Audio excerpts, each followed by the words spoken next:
Thanks so much for having me here. Just invite everybody to close their eyes or just taking a soft gaze. Just taking a deep inhale and deep exhale.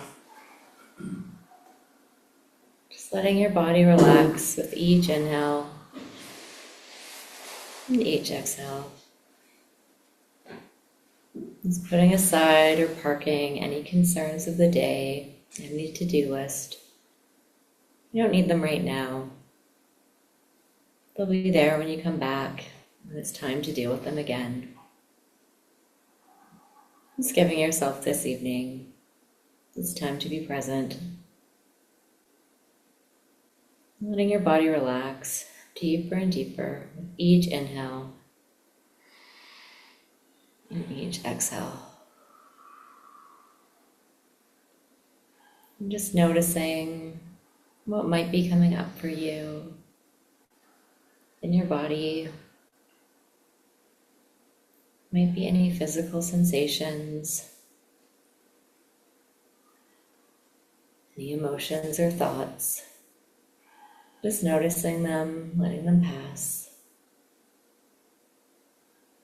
And coming back to your body, your seat in the chair, your feet on the floor. Just letting yourself ground in this moment, in this present awareness. And I'll invite you to notice and return to your body as we go through this presentation this evening.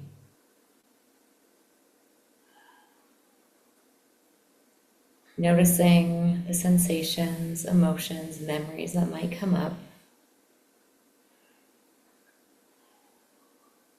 The present moment can be a powerful doorway to what's going on within us. What our energy level's like, our feelings, our sensations, our overall mood or emotions. Bringing conscious awareness to our thoughts and what's happening. But it can also be a deeper portal. There may be emotions from the past or a glimpse into deeper patterns. A spiral evolution that we all go through, repeating patterns, reactions, emotions. We don't have to catch them all right as they're happening, but we can always return in our reflections or meditations, our moments of quiet when we go within, or just be with ourselves.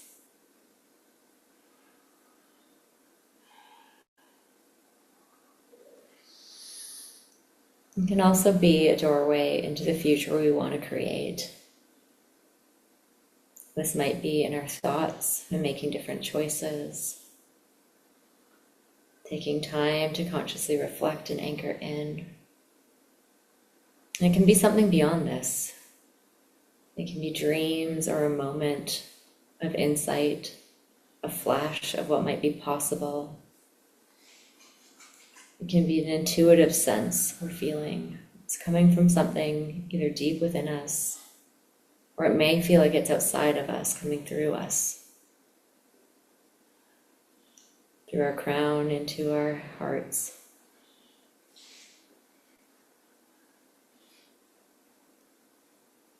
And just noticing your own heart area. Setting an intention for whatever's meant to come this evening. Letting anything that's not for you just fall away. And taking another deep inhale and exhale. Knowing that the space is always available to you. You can go within at any time. It might be a few moments when you might need it most in the day. Might be in an existing routine. Make it easier to remember. Whether it's with our morning cup of coffee, when we're waking up, or at the end of the day when we're letting go and releasing. Just knowing that those few moments of practice, neurologically, they add up. Even just a few minutes a day can make a bigger difference than an hour a week. It doesn't have to be overwhelming. Just letting it be accessible for whatever's going on or whatever season of life you're in. And as you're ready at your own time, just slowly beginning to bring your awareness back to the room. Be gently wiggling your fingers or toes and slowly opening your eyes. And coming back at your own time.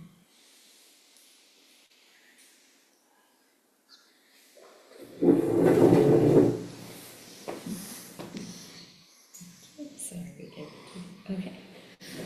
Thanks everyone for coming this evening. So we're going to talk about how mindfulness and any kind of present moment awareness practice can be a gateway, not just to the present moment, but also to something that may be deeper, maybe things from the past, and how we can also consciously use that present moment to connect with the kind of future we want to bring in, or the future that's possible for us. So I'll talk about a bit of like conscious mind tools for that, as well as more intuition or soul level. As Ali introduced me, I'm a psychologist, but I actually kind of stumbled into my own spiritual awakening when I was already a few years into the field. So prior to that time, I really thought spirituality and intuition could be helpful for people in the same way like a placebo sugar pill is helpful for people. So yes, I was like, I believe it's real for people and it's cool that you believe that and it helps you, but I didn't think there was anything more to it. I was very like science-based. I wasn't raised religious or spiritual, and I wouldn't have ever considered myself to be intuitive. So now in hindsight, I realized I always loved to travel, and I would kind of work in intense bursts. And so kind of following grad school, I was going through a cycle of burnout, and I ended up just getting a one-way ticket to India and spent about 9 months in India and Nepal. And now what I know more, when I've done more of like research around spiritual experiences, sometimes it can just happen spontaneously. There's different pathways.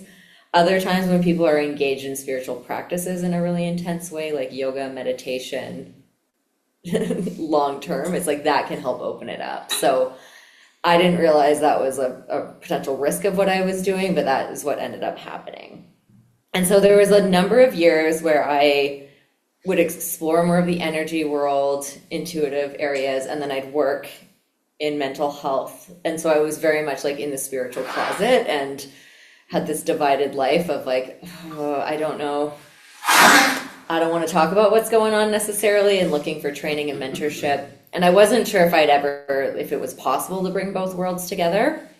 So it was a number of years for me really honing those skills and then finding like evidence-based models in psychology and existing schools of thought, because any registered professional, you can't just pull in anything out of anywhere of like, oh, this random dude on the internet taught me this, so we're going to use it. Like it has to be a research-based approach. And so I did more training in things like energy psychology or different like tapping modalities that work with the meridian system. A lot of energy psychology tools are found to be about 3 times more effective in over 100 clinical randomized studies than just cognitive behavior therapy and taking medication. So there's a lot of research around it, a lot of like brain scans, how it reduces cortisol and adrenaline levels like significantly more than just talking things out. But basically I started to like going into that present moment, it started to open up other things for me as well. And it changed the way I practiced. And the reason I went into basically doing my own thing wasn't because I wanted to go into business. It was just a lot of the existing mental health model out there was very focused on cognitive behavior therapy. So like, what are you thinking? Well, tell yourself to think something else. And then how do you feel? And I'm not knocking those approaches because there's a time and place for them, and they can be a very helpful tool, but they're not like the only tool in the entire kit. And sometimes we need different tools. And so I personally found that there was a lot of for me, having the conscious mind tools really helped me like make sense of things and analyze things and understand. And even for my own patterns, I could really analyze those and make sense of them and be like, oh, well, like childhood, this happened. And then here's the family dynamics tracing it back. And so of course I'm doing this, but I'd still have these reactions. And so I think a lot of times when we think of meditation and present moment awareness, it can be a really good tool to tune into like what's going on for me right now. But it can also be a good doorway of like what also might be coming up for us. That may not be just the present moment.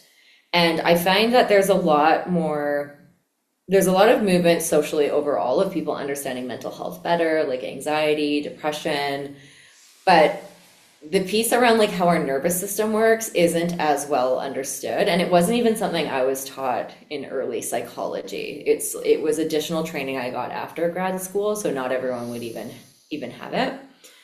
But basically, like our brains and nervous systems we're not just these like logical beings who are having fully rational emotional responses all the time. Like sometimes they make sense, they're valid. Other times there may be times of things from like childhood or other experiences where we had to learn a certain way. And our brain makes a lot of really quick associations. So it'll kind of take in everything that's going on and make really quick judgments and beliefs, build belief systems about like, this is what relationships are like, this is what's safe or not safe, this is what happens when I do this. And when we're a really young child, like we're not consciously aware we're doing this. We're often not even consciously aware as adults. But things like so I have a bit of I've remembered we don't have slides to show, so I have a very non-AI AI generated, it was a quick picture. There was child labor involved in this because my daughter saw me doing it and wanted to be part of it, so she colored it. She insisted. Yeah, she was very sad. She was very miffed that she was not allowed to come and show everybody what she made. But if we think of our mind like an iceberg, it's like our conscious mind is what's the tip of the iceberg. It is about 5 to 10% of what's running the show. It is our present day self. It is all the knowledge we have. Usually if we have a goal or something we're working on, like this part of us is already on board. It's read all the books. It's gone to therapy. It can see the benefit of changing. But our subconscious mind and unconscious mind is kind of what's below the surface. And we're not always aware of what's down here. We're often not fully aware.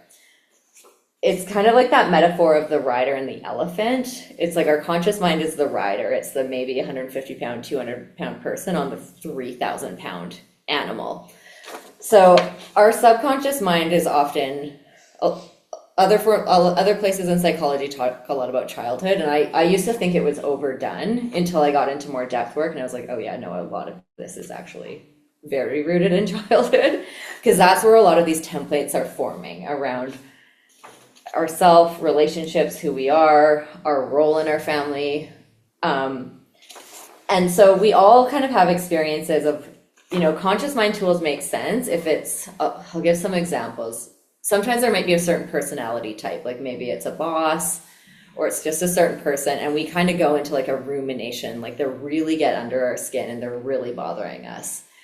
People use the word like triggered, where like PTSD can be a full-on like flashback triggered, but we all have some level of like blur back trigger experience where it's like the emotional response we're having in the moment or reaction is bigger or more emotionally intense than it makes sense in the present situation. And usually like that mindfulness practice can help us build that muscle of the observer part of us that can kind of sit back and watch.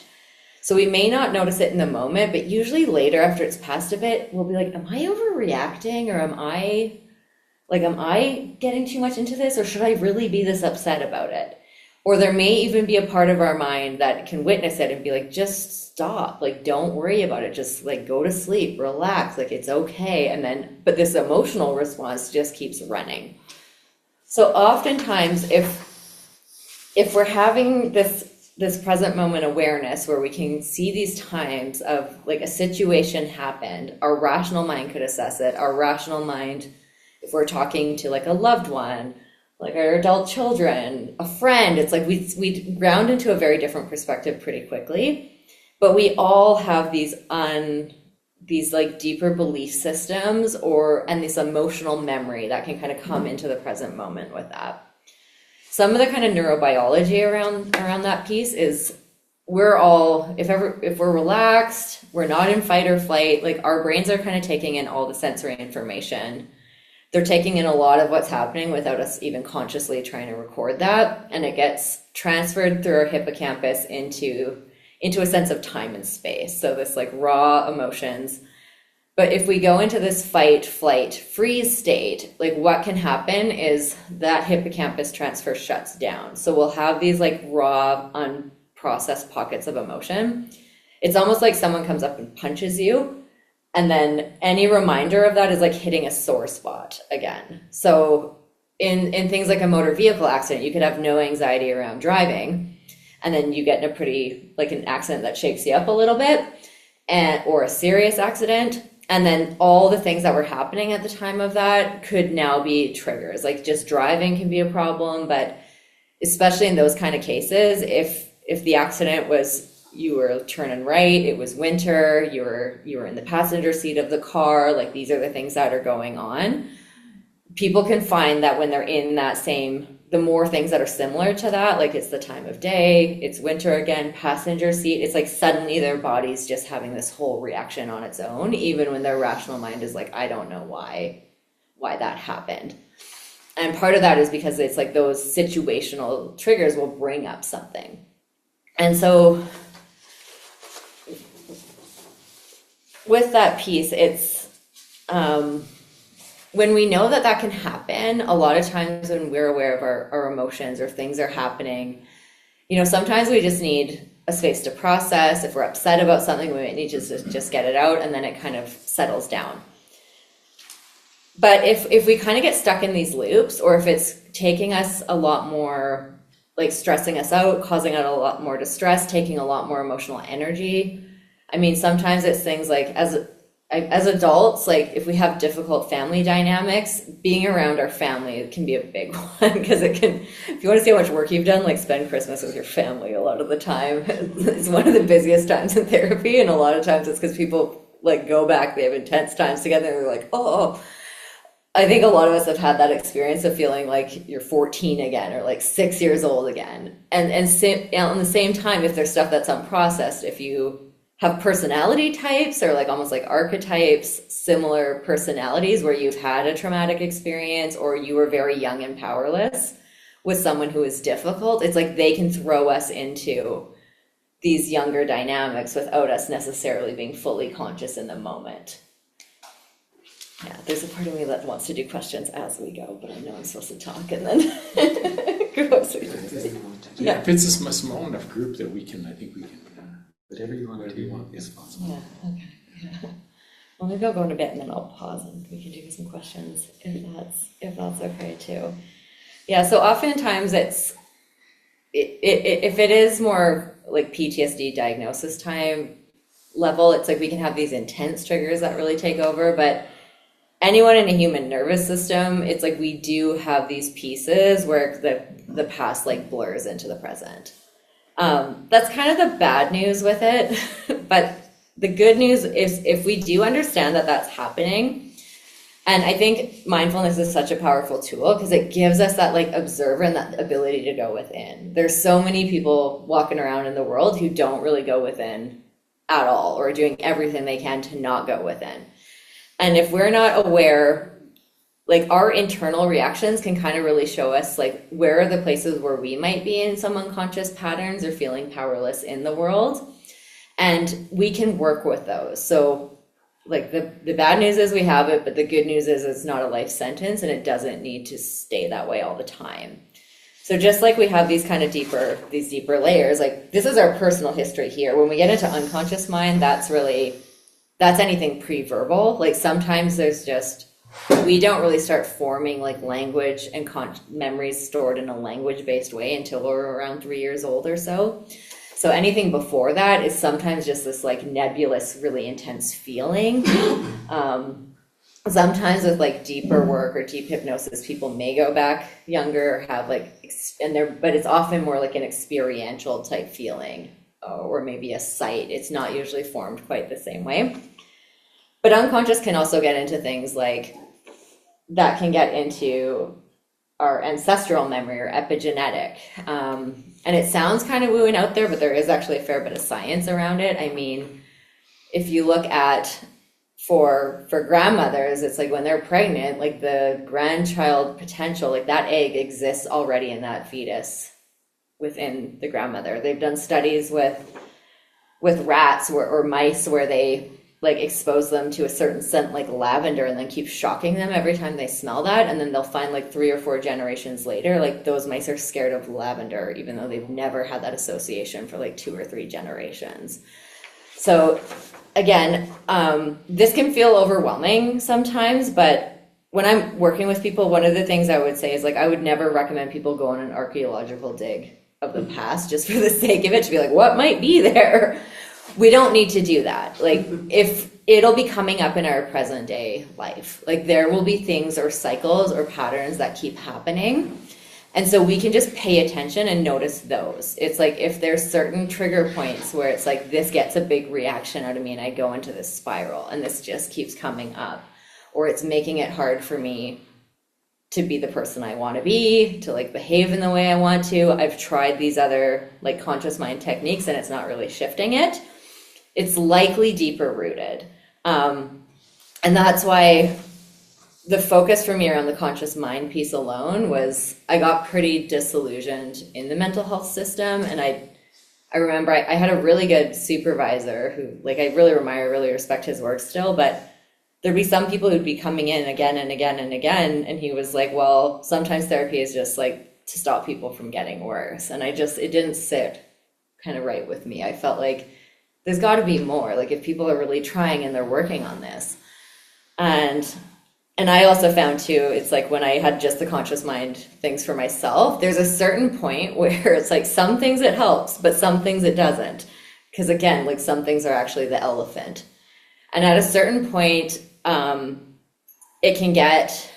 you can start getting hard on yourself or start feeling like, well, I should know, like I've been working on this for so long, or I know better, so why do I keep doing this? And then it can lead to a lot more kind of shame and self-blame for people or stigma. And so I think it is important to understand it's not all approaches only work with the conscious level of the mind. Like it's in therapy or any tool, it's an art and science, so there's no one thing that works for everybody. Like some people are like, do this, it changed my life. Like do EMDR, do tapping, do this. Different things work for different people. There's lots that's research-based and effective, but there are different tools that work with like deeper levels of the mind. And anytime we're changing these deeper like subconscious patterns, because our subconscious and unconscious is all about protecting us, like keeping us safe and keeping us alive. And so also too, I find if it's just like kind of basic CBT where it's like, that's ridiculous, like don't think that. It's usually these energy patterns actually make a ton of sense if we know where they're coming from. Like if we're 5 years old and we have no control and we are not leaving that house anytime soon, sometimes the best way of actually like getting through that time might be being a little grown-up adult and taking care of everybody else. It might be like shutting down certain feelings so that we're not too vulnerable and like we're hyper independent because we don't need anyone else. And it's like it psychically protects us through that time. But then as we get older, we have more resources, more options. It's like it can start limiting us. But our subconscious doesn't automatically just know the difference. So usually those places where we have a goal, but we're not, like it's not that easy, is because it's like the solution, it's not a conscious mind problem, it's something deeper. And so there are different approaches. They're not as common when you go into like brief models or like if it's like this is an employee assistance program or something. Usually there's many models in mental health that are like, okay, here's like a few sessions, like just you're functioning well enough, be on your way now. and there's a time and place for that. I'm not knocking that. Our systems aren't set up to be super holistic and preventative and really being like, okay, you're stable, but you could be doing even better or like there's other areas where you could be moving more to thriving.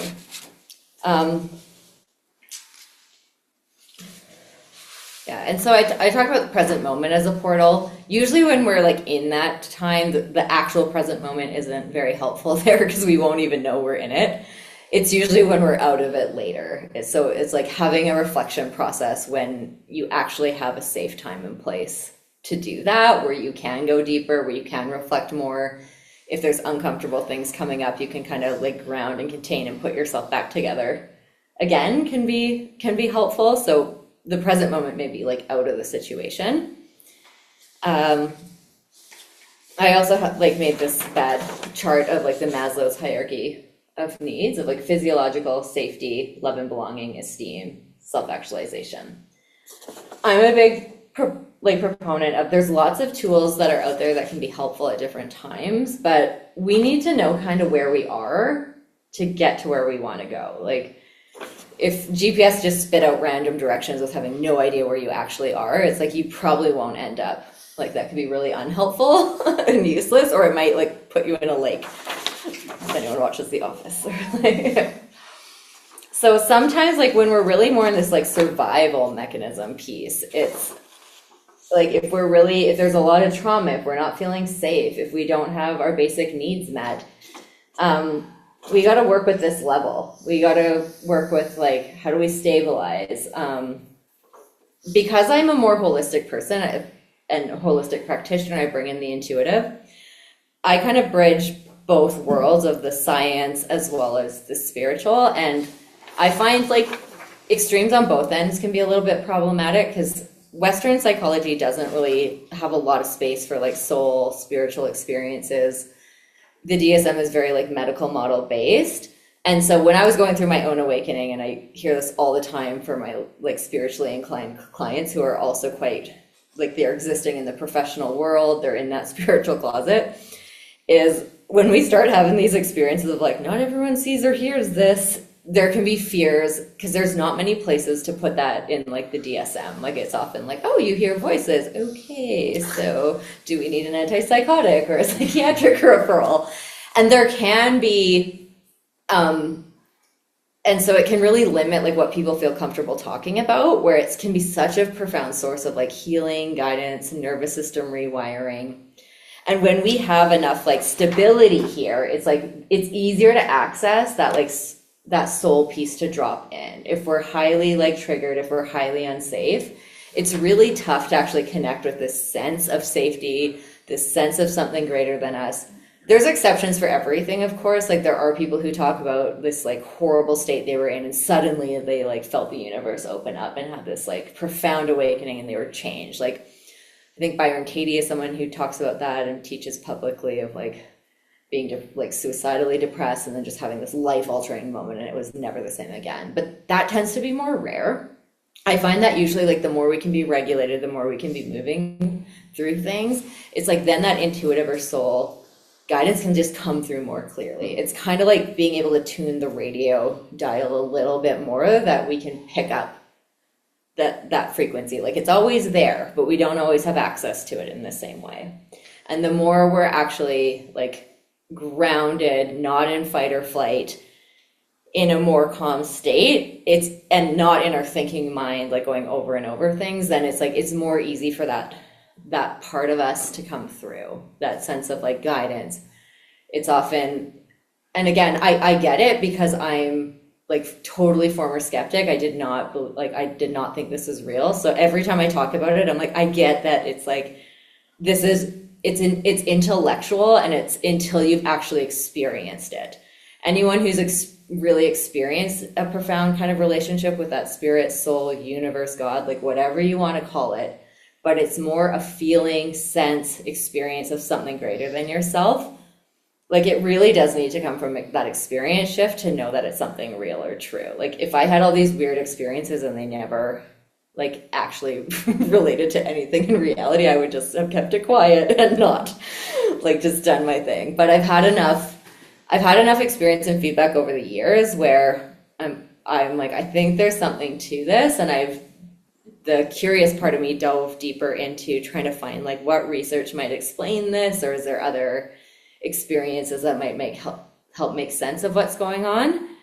And so I think from what I've come to to see is like, I think part of it may just be from basically quantum physics is one area that could be helpful for people, where it talks about, for the best they can understand right now as science understands it, is that we are all part of this one like collective field of consciousness. Like we're not separate, we're energy, it's all connected, it's outside time and space. I had to read quantum physics like that somebody translated for like normal people, because I wouldn't have been able to understand the actual like scientific papers. But there is there are some good books and resources like the Holographic Universe. I think it's Lynn McTaggart has some good work about like intention experiments, power of eight. Like they've done studies with human consciousness to say like have people pray for different groups or send positive intention, and it does make a difference. The studies are interesting because it doesn't always make a positive difference. Like sometimes it's like, oh, that was the opposite effect, but it was statistically different than it should have been. But I think, and even getting into things like heart math, where it's, you can actually measure the field of our heart about like 13, 14 feet around our body. We can measure our like brainwave frequency. And when we're stressed, or kind of in this trauma state, it's very chaotic, like it's very up and down. And when we're relaxed, when we're connected into our heart, into like states of gratitude, love, we can measure our electromagnetic field as these like nice, gentle waves.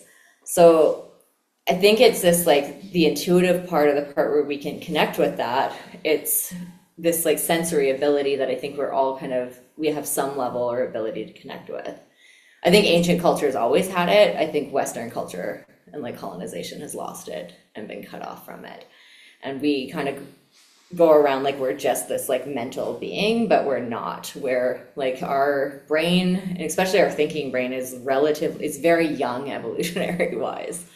Like our frontal cortex is about 2 million years old, whereas like the survival brain is over like 500 million years old. So we're not as rational as we like to think we are.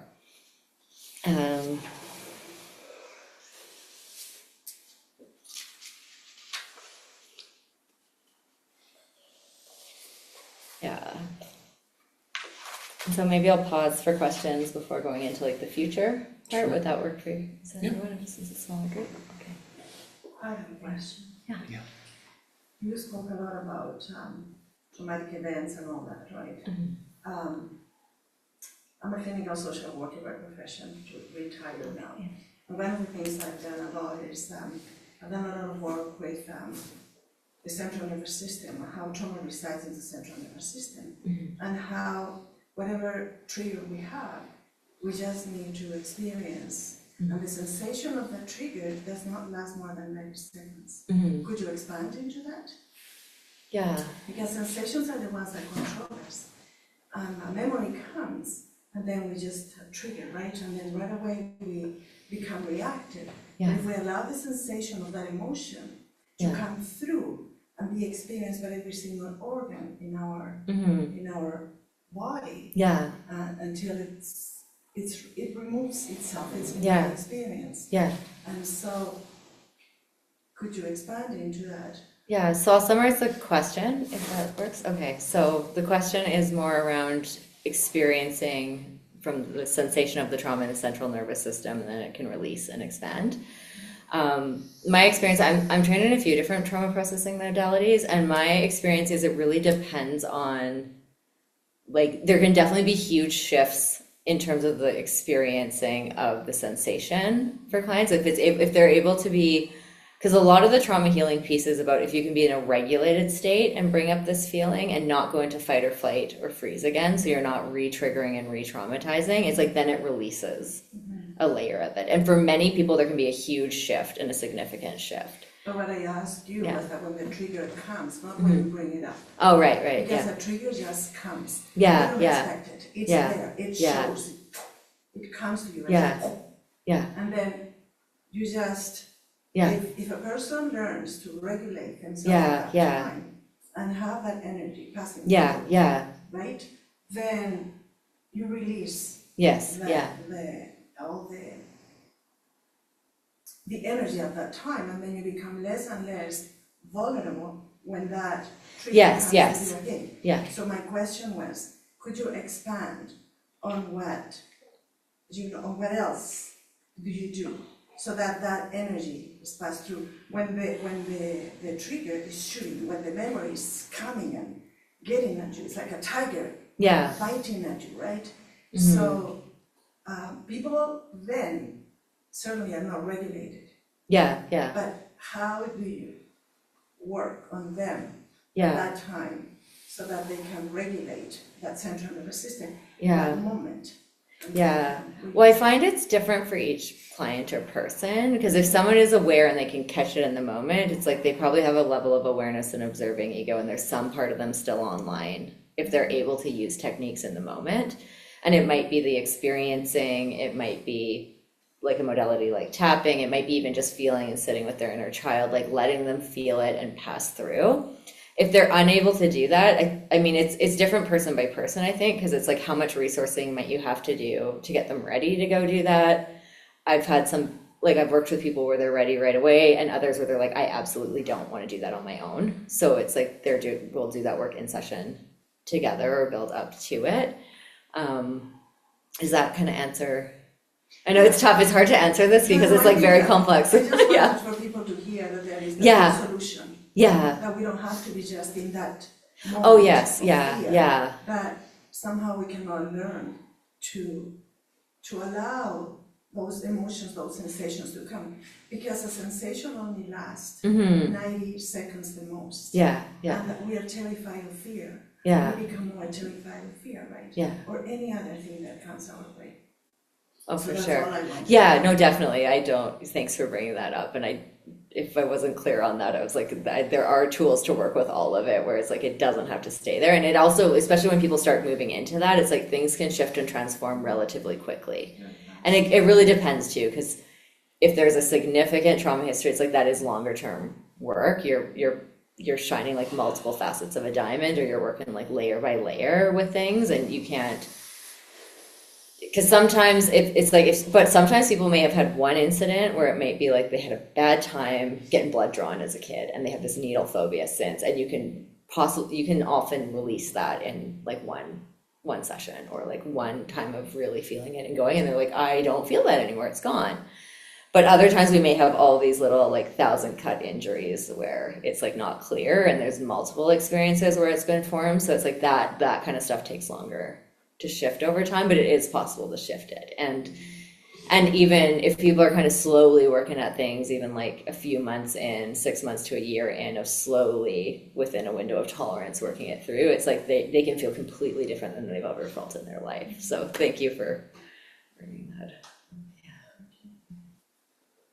Quick question for you. With everything you've described so far, can you give an example of where the intuitive aspect that you employed assisted with a client of yours? Yeah. So I find for the intuitive piece is, I didn't get into that as much here yet, because I was talking about more of that like past stuff coming up. Present moment as doorway to like that potential future piece too, is like sometimes we might make that more like a rational choice piece. We might do conscious reflection. We might think of like, okay, what can I anchor into? How can I practice and prepare for this ahead of time? What choices can I make now that take me more to that future part? The intuitive side, it's like a lot of times I'll work with people kind of in that moment to stabilize those like trigger pieces. But sometimes it's like, if we can trace back, there might be like a really young, scared kid, or like a part of us there. And if we can resource that part with like, maybe it's present day, or maybe it's an idea of this future self, or sometimes people will just have stuff come in. Like and again, it's using like what fits for each person. Not everything's going to resonate. Like for some people, even just like the word God is like, they're like, nope, too much religious trauma around that. Do not like that. For others, it's very healing. It's something it's part of their practice. So it's definitely using like what language and what kind of metaphor like actually feel comforting and work for you now. But so sometimes it's like, as we kind of stabilize nervous system enough, it's like that might be windows where this other kind of guidance comes in. Like some people will feel like a different version of them. It might be feeling like, oh, there's this loving ancestor who was there with me I'll give a personal example because with clients, I use these like amalgamated stories that are not, nobody could identify anyone. I had a session myself where I was working with like a boss that was super triggering for me, and it went back till I was like really young, and it was something with my dad. And I was like 3 years old having a full on like meltdown, like locked in my room.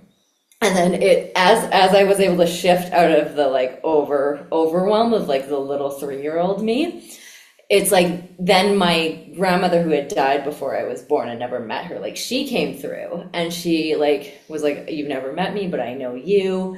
I've been with you the whole time. I got all these messages about what was happening in my mom's family, like when she was a teenager and like what happened after my grandmother died. And then I got the message of like, you got to tell your mom this. And my mom's not spiritual or religious also.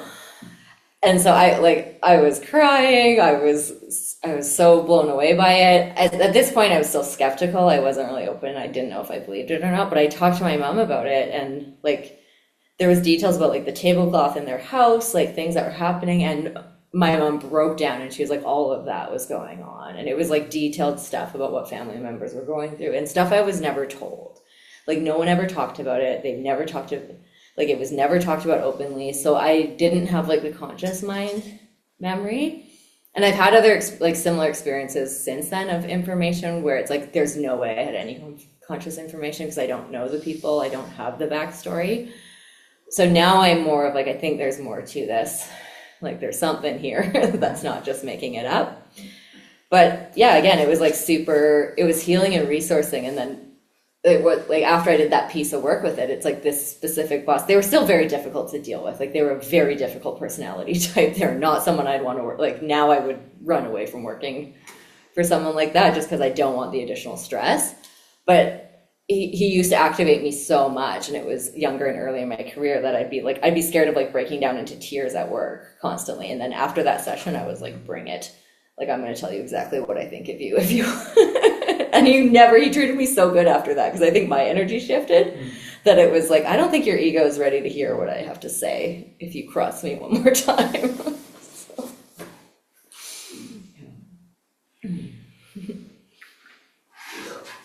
Thanks, Katie. I'm really enjoying this. In terms of the intuition, being an intuitive yourself and recognizing the healing power. When you've got someone at the cusp where you believe or you have a sense that they are more intuitive than they think they might be. How do you sort of, without pushing this on them, how do you sort of help them open it up when they're in an open, mindful, receptive space? How do you sort of, you're not going to say it to them, but you're almost there. And how do you sort of hold back from sort of letting your enthusiasm run away with you? Because they're almost there.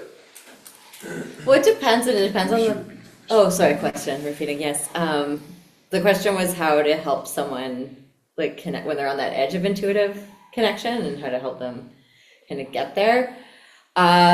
Different pathways for different people, for sure, and depends on my relationship and my level of consent as well, because if, I will be like open with people around like what I'm sensing if I have that permission of always if they screen it through what actually fits or resonates for them. A lot of the practices around if it is more working with like an intense or distressing emotional memory, like if we can hold that and like you said, have that sensation run through you and be like what information might come with that.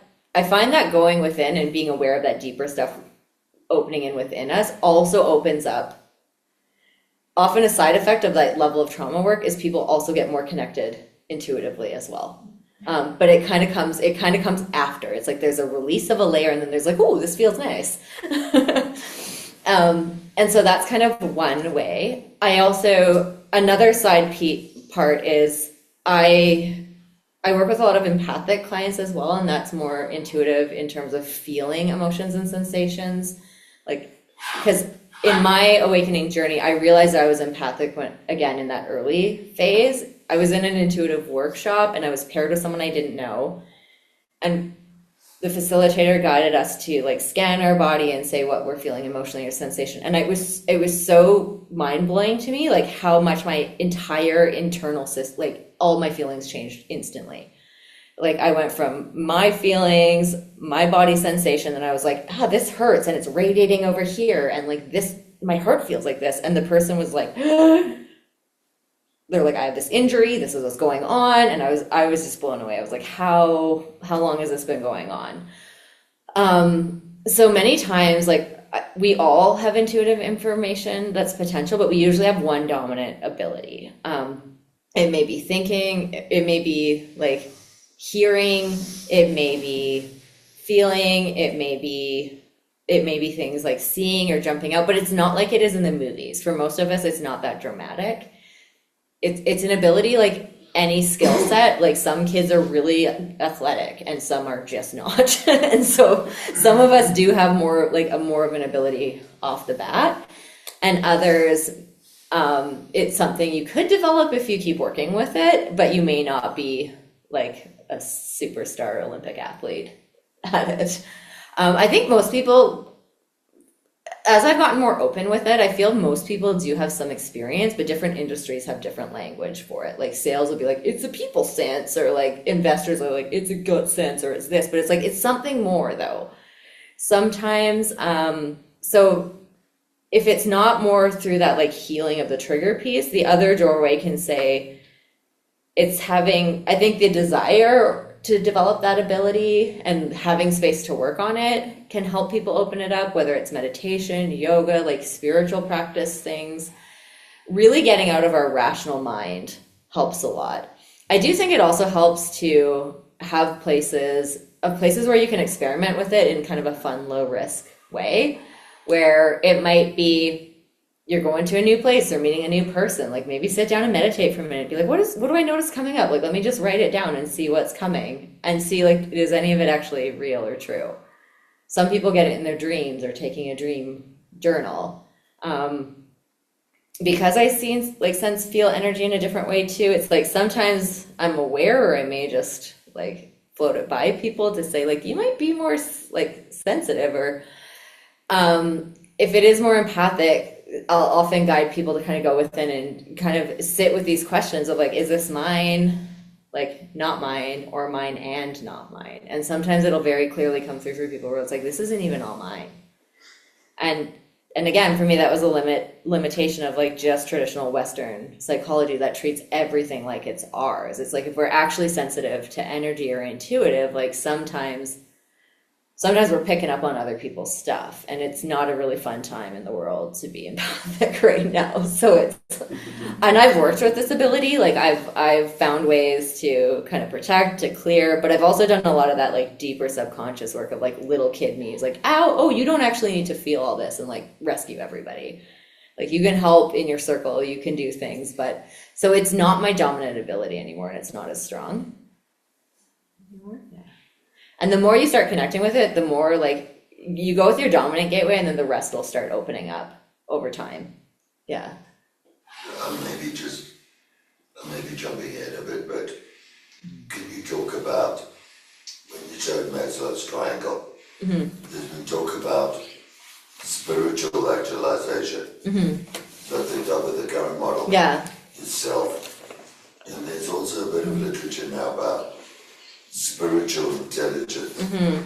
Can you comment on those two ideas? I don't know as much in terms of the literature. You'd probably know more than I know around that, but I think because I wrote a book about spiritual awakening around like the psychology, like as the psychology side, and like what psychology can miss. It's kind of a brief overview. There's probably things in there I'm missing, and then on the spiritual side, like what spiritual communities can miss. Because I find that if you Google like spiritual awakening or how to increase intuition, you don't get a ton of credible people popping up. It doesn't mean there's not good information out there, but for general population, there's a lot to wade through in terms of like what is complete crap and what is actually maybe helpful. And it's not really scientifically studied as much. So I always say like be careful or take it with a grain of salt. But for me, the like spiritual or the intuitive part for me is different than just our ego mind or our logical self, because sometimes intuition really doesn't operate the same way that logic does. Like logic is very good about saying like, okay, and our society is very, from a young age, we're taught logic. It's like little kindergarten kids were like, what do you want to be when you grow up? And like, what are you going to do when you're done high school? So we're very much taught to like set these goals and like reverse engineer the steps to do them. And then a lot of us hit adulthood and then hit like a few of those, like maybe one or two or a couple, and we're like, I actually don't feel the way I like thought this would bring me. Like there's got to be more than this. I know I felt that way. And so I think that like that spiritual piece or that spiritual actualization, it's like, it is that essential, like that soul or that timeless part of us, this part that's like connected with quantum. Intuitive versus like fear is, sometimes people will be like, how do I know if this is intuition or anxiety? It's like when it's straight intuition, it's never fear-based. Like it'll be just, it might be intense if it's like, don't park there, or like keep walking, but our mind will jump in, or our past trauma will jump in as soon as we're into a fear spiral. But sometimes it'll guide us to do things that like we wouldn't have wanted to do logically anyway, but there's something for us there. I share a story because there was a couple of years when I was in that spiritual closet phase where I was like having all these experiences, seeing things, like seeing things happen with people I was more like experimenting, working with, like not as a professional, but more in like energy work exchanges or other, like just that private exploration part of it. Whereas like the results of some of that was way more profound than I ever was taught to believe in psychology, but everybody's unique and we have multi-layers. It's not about like quick fixes or miracles, like those do happen, but it's often we get further for kind of consistently doing stuff over time.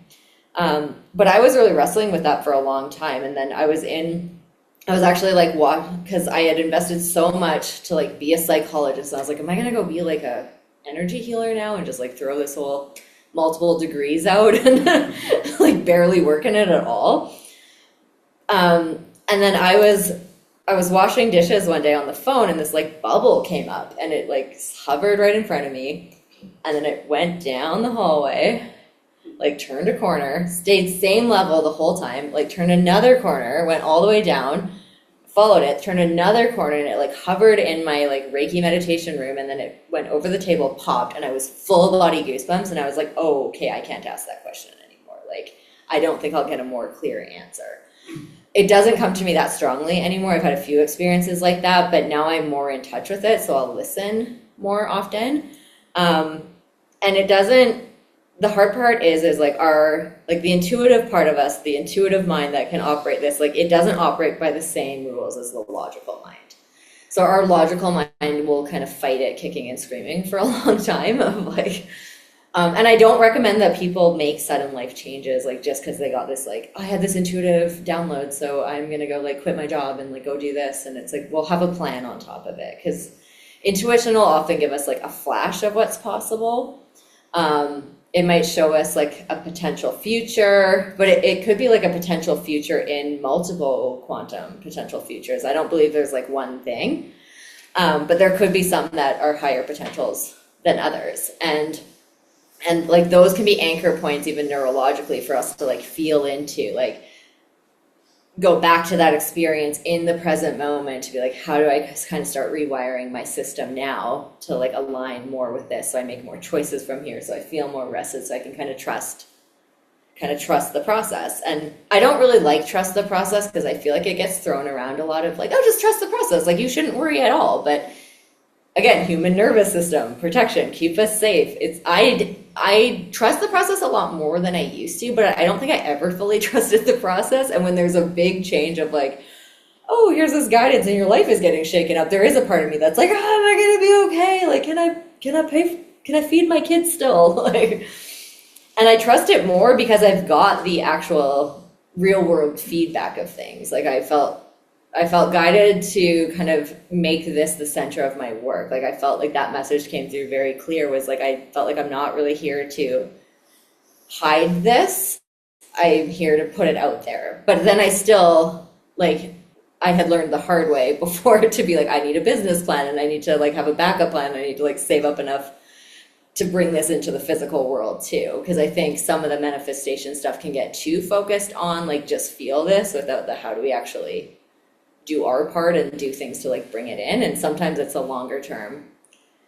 Like the intuitive, that soul piece, I think it doesn't relate to time and space here. Like sometimes I'll get a sense of something coming or a sense of what might happen, but it might show up like 10, 20 years down the road.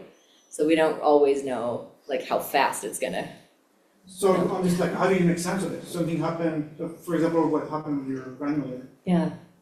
How could you make sense from, oh, this is just trauma from before and it's bubbling up now, as opposed to, you know, that's a spirit or that's, how do you? Yeah, I think if it was just personally for me, I'd be more inclined to be like, and again, it could be like an archetypal thing, or like maybe it is in the collective conscious somewhere, but I'd still say it's like whether it's there or not there. For me, there's a psychiatrist out of the US, Dr. Brian Weiss, he does a few books like Many Lives, Many Masters. He was a hypnotherapist who like got stuck with clients and did not believe in any of this. It was just like, well, go wherever this started. And he started having like, they started recalling past life things. And he, for a long time, he's like, I don't know what this is. I just see the results. Now he talks more publicly where he's like, I think there's actually something here, because he's like, there's these things we can't explain. And then there's these cases of people who like know languages, or kids who like described a lifetime we could actually find that person like in another country that they would have no exposure to. Again, on the practical level, I'm like, I think we get into a mystery area where I'd be very skeptical of anyone who's like, I can fully explain all of this. But for me personally, I'm like, there's either something we're tapping into, whether it's a collective unconscious, whether it's like the soul consciousness goes on. I mean, I was talking a bit about my daughter too. I didn't know if I wanted kids for a long time, and then she started showing up intuitively. And like I had a session where I was in that state, and it was like this little soul came through, and she's like, it was like, I'm gonna be your kid. We're doing this, and then after that I was like, I want to have a kid. and it's her, like she's here, and it's like how she is. And then I've had it because I've worked with other people and I've like developed these skills, and then within client stuff, it's like I will get that connection or those messages from people I don't know. So whether it's like this is a consciousness and their consciousness goes on after we pass, that could be one explanation. I actually find the more publicly I talk about this, even people who don't think they're intuitive, many people have experiences where they're like, I had this dream, this thing fell off the shelf, this smell of this person who passed on. So departed loved ones are one where many people actually have experiences. But again, like, or maybe it is just the ability to tap into this like collective field. How does one know? So for example, say you dream about somebody that you used to know a long time ago. I don't know, maybe it was just a dream, or maybe it was like, you had a bad relationship at some point, and like it's like your past bubbling up, and it's like, okay, I'm okay with it now.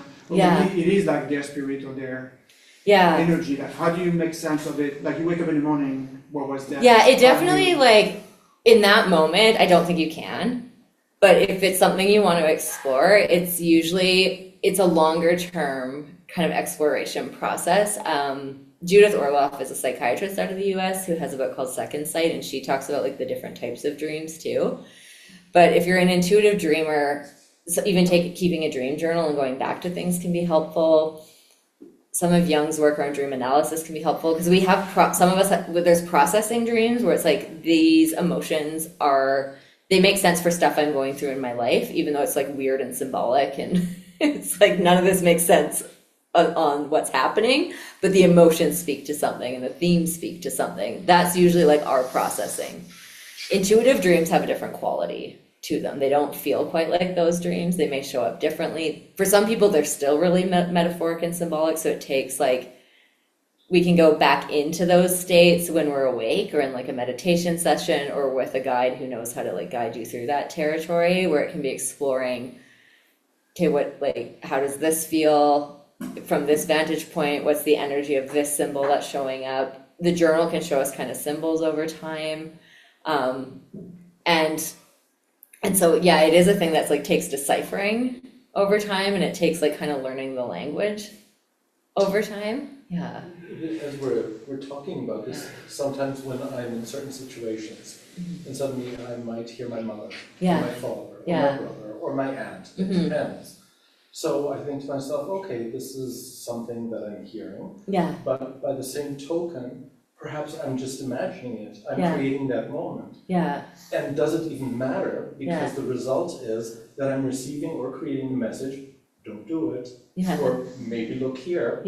So maybe it doesn't even matter where it's coming from, per se, to say, oh, you're legit, you're not, today, Tuesdays, oh, I don't like your message, I ignore it. Right? Or just to take it in and say, okay, how does it benefit me in a positive way? In a constructive manner, right? Yeah, so the question is more around like if you're getting different voices, like different messages from whether from family or others, like how is it helpful?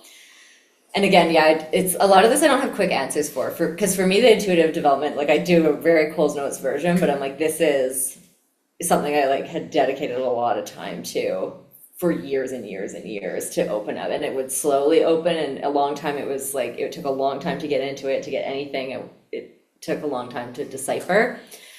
But and I think that piece of like, well, what does it matter or not? Again, it's like that part of that doorway of like, if this is heavy or like not feeling good, and learning to discern, like, is this past? Is this old? Is this trying to help, but it's actually helping based on past experience where it isn't helpful now? And I think family's a good one for that, because I'm like, when people get a sense of like this higher level support, it's like that's always kind of, it's not human ego level, but ancestors are tricky because they're like, we wouldn't go to like our grandmother or like great uncle for like advice on like everything in our life. Like some of it would be well-meaning, and some of it would be like, okay, that's your stuff, like from your time, so thank you very much, but I'm gonna go somewhere else for this advice. So again, it's a process to kind of learn to figure out. I think what can be helpful is like if it's there and if it's having an impact on you, it may be worth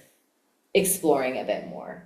Because if you go to do something and every time it's like, oh no, don't do that, and it actually stops you or it makes it really hard, it's like, is this old stuff? Is this old protection and keeping safe that is holding me back? And my awareness of it is showing me it's there. It's showing me there's work to do to move this or to get more space from it so that I can actually like break this pattern. Or is it actually like helpful, and then maybe I can actually listen to it and with doing some ancestral work and with a grandmother that I've never met, don't know. But what was interesting is this woman who I'd heard horrible things about. And I sort of heard her point of view. And I think she was, number one, misunderstood. But it was her way of being that I liked very much. And being able to incorporate that, having never met her. So it was a very interesting process. And then I thought to myself, geez, what are you doing? Like, you're crazy. Like, why are you doing these things? And again, I summed it up. You know what? Was it beneficial? Yeah. Was it pleasant? Yep. Was it surprising? Yep. Can you work with it? Yep. Yeah. Let's go. Yeah. At the end of the day, that's my baseline, is like, was this helpful? Like, did it help someone move in the direction they want to move? And then whatever. Yeah. But I think there too, that's a good example too, because it's like you had your own experience of like how that felt to you, and like your own knowledge of like, yeah, like she was misunderstood or this, but this is the piece I liked and this is what I resonated with. Katie, I'm picking up a thread in the conversation tonight. Are you suggesting that in some way, just as our wounded child wants to protect us intuitively, instinctually, in some way, hidden inside that is an invitation to direct our lives in a future way that hasn't been open. But what gets in the way is the cognition or the trauma. Can you speak about that? About sort of the shadow side, the metaphor I use is the shadow side of anger is, oh, I'd like to eat. Yeah. The shadow side of I'm traumatized is I'd like to feel more relaxed or free. So can you talk about that side of intuition in terms of creating a better future for ourselves? For sure. So the question is around like speaking to kind of the shadow side of like the trauma protection of intuition in terms of like the doorway for our future or better future, like the thread that's coming up kind of in the conversation. Okay, I had another visual, but I don't have it with me right now. I do like to think of it that way because I think when I first started going, like having those senses open up for me, at first there was a lot of things that were really like heavy, or it's like there was a lot of healing. There was a lot of the like lower pyramid stuff showing up. And I see that a lot, and I get it because I was like, this energy, I don't like it, go away. Like, why is this here? Why is it getting in? I think that piece, I will often refer to it now as like, and I mean, even just in what we know from like trauma healing work too, is like our brain has this like safety mechanism where many people can have like trauma symptoms show up in adulthood or later life, where it's like suddenly they've been holding it together pretty well. Like they weren't feeling a lot, they were functioning pretty well. And then suddenly they're like, I'm not functioning anymore. Like I'm getting flooded with this fear, with these emotions, these memories are coming back. Because there can be a place of like, if it's coming up, there's some level that's wanting to process and heal it and digest it. And it's like, it's not fun. You're not consciously choosing like, oh, I really want to go do this now. You kind of just get flooded with it. But it can be this place of you're in a place where you have enough resources, like spiritual, emotional, maturity resources, like maybe other healthy relationships that you can actually, like you said, bring it up and have it move through you and have it like be digesting it bit by bit over time so that you're not carrying it with you in your system still anymore. So I think sometimes when there's stuff coming up, because that question comes up a lot where it's like, how do I know if it's helpful, intuitive, or not helpful? I'm like, well, sometimes it's just intuitive, and then going in and being able to explore it in a deeper way helps show you like, is this something that's actually like limiting you? Whether it's rare that it's like maliciously limiting you. It's usually, it feels like that when we're like, come on, I've been working so hard and trying to get here. But again, it's usually coming from like a different time, a different place, old survival. And it's really like the other kind of just picture that I had my daughter draw for me was like a spiral, concentric spiral place. It's like our logical mind likes to think like healing is like this nice, neat journey. Like we just go up the stairs, like we're done with that, we're going forward, we're not going back. In real life, like our patterns, and if we're on our path, we will come back to the same old crap again and again. And it can feel like, how am I here again? Like, didn't I finish this? Like, haven't I learned this lesson? Didn't I ended the relationship with that personality. Now my new boss is them again. Like, why? So sometimes like our stuff to work through, it's layer by layer, and it feels like we're in it all over again, but it's more of that we're coming back to it in a different perspective. Like we're not the same person. We're not at the same level. There's another level of integration. There's another level to come through. With that shadow invitation side is like, I've come to experience more and more of that, and there's different pieces to this. Like sometimes learning like energy hygiene tools, spiritual practices can help protect us so we're not taking on as much. Like there's the like spiritual traditions or finding methods for you that help. There's also the part of like sometimes if it is something getting in, or there is like an old belief system or these old messages holding us back, I will use the metaphor of like the gross dye people have to drink and then do the like MRI scan or whatever, that they're like, oh, here's the things that like aren't working well. I don't think other energy can really affect us unless there's some kind of opening for it to get in. And so sometimes like it coming in is a chance to, especially for empathic people, I'll use the metaphor of like we're in our boat in the ocean of consciousness of like everybody's feelings and emotions. It's like we're in our little boat. And if we're filling up our boat, psychology tools are helpful to like scoop that out and fill it out. But if there's a hole in our boat, like we don't want to just be processing all the emotions. We need to actually like plug the hole in the boat. And so sometimes I think that piece is if there's themes around like, don't do that, or that's not safe, because that question will come up a lot, because people will get intuitively like, I went to do this and I got no, or like I got blocked. And it may be like past stuff in the family, learning our finances, like, this isn't safe, we don't understand this, like, don't take that risk, even though their conscious mind is like, but I've planned it, I'm learning it, like, I want to expand in this way. But it may be something of like, do we need to actually kind of work on like clearing some of this block first, so it doesn't like sabotage us as we step more into it, or like recreate past experiences. Or sometimes we might be drawn to something where it's like we may make the wrong deal or partner with the wrong person or ignore other red flags because we got pulled into like a younger part of us that recreated something. Not saying we ever deserve it or that it's like our fault in any way, but sometimes there's things that we have blind spots. Can I say one thing? Sometimes the reminder for us can be true that we are adults now. Yeah. We can handle this at a different level than we did Yeah. when we were younger, and we have more skills, more abilities, more knowledge, Yeah. more intuition, more of everything, like more experience. Yes. So it can be Yeah. Like coming back into adult self. I'm an adult Yeah. in so many other areas of my life. And Yeah. here I can probably bring all that. Yes. Yeah. Yeah. Not always, but Yeah. sometimes. Yeah. Adult, and sometimes it's to the ancestors too, to be like, if it's parents, others be like, thank you, like, unless you know about this, like, can you help? And especially if people have intuitive like mediumship abilities, sometimes they're like, this person came, my grandma came and gave me this advice. It's like, if people resonate with that, or if they feel like that's true for them, or believe, and again, you don't have to believe any of it. It's like, take what's true. It could just be archetypal, it could be something else. I don't know exactly. But they're a bit trickier too, because again, like, they can either just be coming with love and help and unconditional love and support. They might need help and they're kind of stuck and showing up, or it's like, or they think they're being helpful, but they have their own belief systems and their own life experience, and it may not actually be like that helpful for us. Now, getting out of hard work with farming ancestors, like, they do not like that, because they're like, you have to get up and like milk the cows no matter what. We don't understand.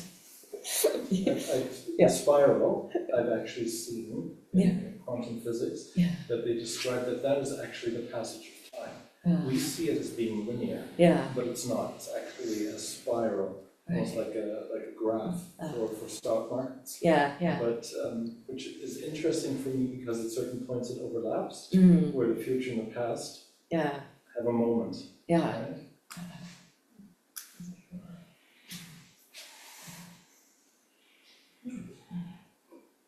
Just a comment about the spiral, the sine wave is actually a two-dimensional representation of a spiral. A lot of the things we see are just two-dimensional representations, so we actually, our mind's gotta give them some movement so we can see them in a more of a higher dimensional perspective. But that's something I learned recently. Sorry, it didn't have anything to do with this, but. It's very cool. One in, I'll ask a couple of questions. I just want to add a comment back to the mindfulness. And I think, Katie, you've really given us something wonderful tonight. That you've practiced being in the moment with all this work that you do with your clients, and to be very present. And mindfulness tells us that its maximum value is when you can sit with that discomfort, the moment you spoke about, and to sit with it, and to not resist it, and to be curious, and say, what is this telling me?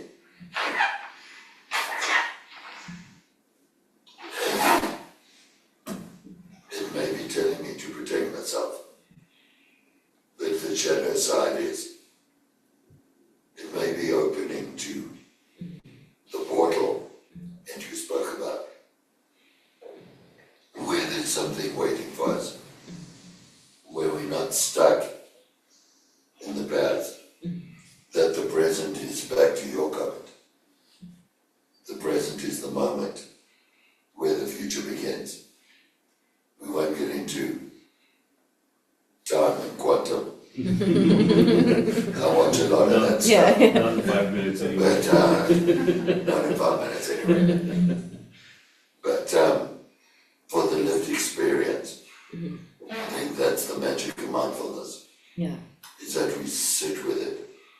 And most of trauma therapy, or even the wounded child, Yeah. is just about sitting with it. Yeah. And then the body after 90 seconds regulates itself. And then we can say, okay. Yeah. And then we open up to those beautiful moments. Yeah. So just that reminder for me of the power of mindfulness and how you've really practiced that this evening. Thank you. Thank you. And the more we're practicing that moment, I think then we carry that awareness with us more in the day to day. So then we can be more of like, oh, I'm having a reaction in this moment. I need to unpack that later. Well, part of this is also still having the reaction. Like it expands that window of like into. And you're not so involved in the moment. Mm-hmm. We've got the capacity to watch it. Yeah. So what you're saying there. Yeah. You can Yeah. watch it. And we have to work with where we're at. Like we have to start with Right. like, it's like whatever's coming up is like the stuff we need to work with. And it takes time. Part of it then trusting the process. Maybe to recognize it takes, Yeah. I guess you're saying, takes a lot of time. Yeah. It depends. Like some things are faster and some things are many, many loops. Some things are lifetime. Like we don't always get to choose that. We get to choose how we engage with it. Yeah. So speaking about shadow and portal, for example, so let's say if we want to find happiness, we have to move through our fear and anger first to find our happiness. How is that incorporated with the portal? What really is the portal technique that you're talking about? Yeah, well, I'm just like, I was using the portal more as like the present moment could be a window to go in and to go deeper. In terms of the happiness thing, I don't think we necessarily need to like get rid of other like, I don't like negative emotions. I'd say like distressing emotions really, because emotions are part of the human experience. And I find like that can be part of the thing on some of the like Western interpretation or like capitalist interpretation of these spiritual guidance scales of like, you need to be here all the time. And like, then you'll manifest what you want. I think part of the emotional maturity and part of the awareness is being like, do we have tools to actually ride the waves of these emotions as they come, to let them pass through us, to let them move through our body, and also like not take over the wheel of our personality. So we're not like screaming at people at work or like losing it in ways that like actually harm our relationships and harm success for us. So it's not about not having the emotions, but it's like, can we actually have safe ways to process those, and that we can come back and act and interact with other people more and more from a regulated, like adult, rational, and like heart connected space. So, because we're always going to have emotions. Like maybe there's a journey somewhere in enlightenment where you stop having those, but like I'm not there. I don't know of anybody that I've met personally who is. And I don't think we need to be. Yeah. Without sadness, we don't know what happiness is. Without fear, we don't know what peace is. Yeah. So there have to be the polarizing of emotions for it to be truly human. Yeah. And yeah, like we need that contrast. But again, I think that deepening of that, like that meditative state, that spiritual actualization, that self-actualization piece, even on the neuroscience there, it's like when we're connected with our higher values, if we're feeling a sense of purpose, if we have good connections and relationships, and we have more of those qualities in our life, we're less prone to anxiety, we're less prone to depression, we have more of a sense of, so I don't know, like happiness can be a fleeting emotion, whereas some of those like deeper value-based connected flow experiences, like heart connections, are associated with better quality of life, if that makes sense. You know, studies prove that when you ride your emotions, no matter what they are, above all uncomfortable emotions, we live longer and we experience less health issues. It's just feeling those emotions that are uncomfortable rather than holding them in or denying them. I come from a very different culture than Canadian culture. I grew up in the Spanish culture, so I speak Spanish. And in my homeland, you just feel. Yeah. You talk about things, you cry in public. There is no shame on tears. You know, about tears, well, here is only about happiness. Don't cry, it's going to be okay, you know. And when they say, cry more, get it out. It's a very different experience. I think that we just need to be where we are, we need to be in that moment. No matter what. And I love the social connection and that it's accepted too, because again, like quality of life wise, like that social connection is so huge in it too. That's always accepted, right? I was just going to say that I would personally, and then we can talk about, and it's a big term, trauma, right? Okay, so I think everyone has experienced a trauma of one sort or another. We're all in human bodies, right? So yes, For myself, it is, you know, let's say you look back at a trauma and it's one way and it's devastating, and you look back again 5 years later and suddenly it takes on a different form. 10 years later. And it's almost like in a strange way now, I see it as the gift that keeps on giving. Because you learn from it, it helps with empathy, it helps with clarification of so many things in assisting others. And I Spanish-wise, I would cling to all of it, right? And rather than looking for happiness, which for me are moments, I look for an overall graph of contentment. How's most of it going? I'm not looking for and trauma, like the way you describe that makes me think of post-traumatic growth, where it's like these are the positives that can come out of it, or the deeper sense of meaning, connection, purpose. But it's not the trauma itself that does that, it's how people engage with it. It's the work they do, it's how they keep showing up, because it can shut us down, it can turn us miserable, it can. So yeah, it's definitely, and I think again, it's one of those things that like naturally, I think one thing, because I'm just aware of I'm always front and center aware of a lot of the like toxic spiritual messages that people can have with it, where it's like, I have to forgive, or I need to get to, like, what's the purpose in this? Of like, it has to be, it unfolds in its own timing. When people genuinely have that sense, it's like they're at a stage in their own healing where that's like naturally coming through.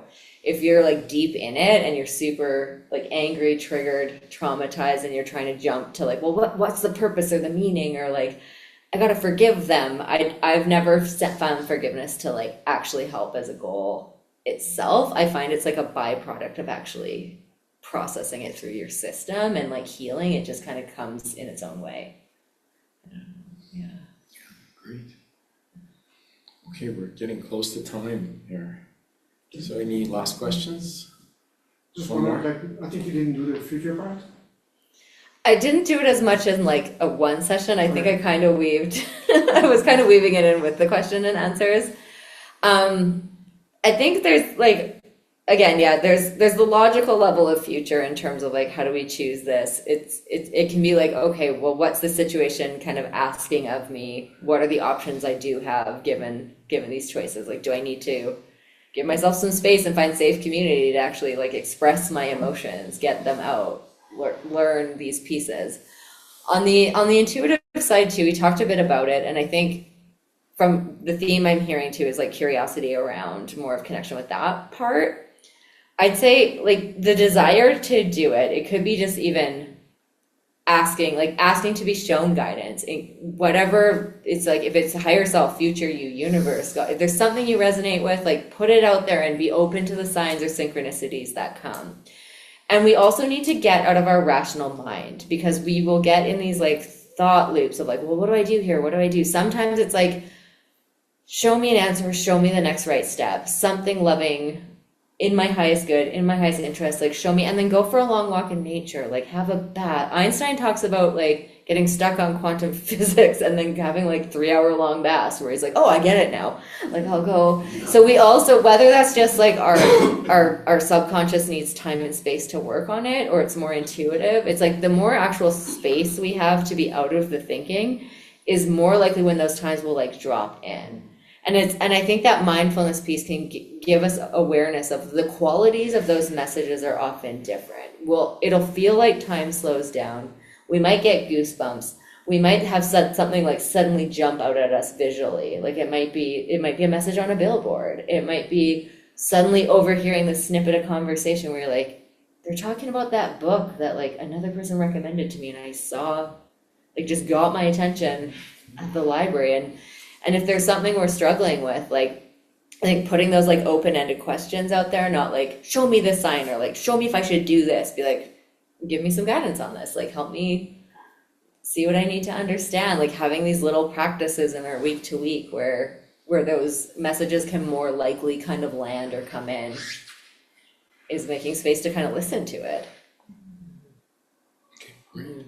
Yeah, thank you very much, Katie. That was wonderful talk and covered a lot of different ground and wonderful engagement with the audience. So thank you for all your questions. Thank you so Really much. appreciate it.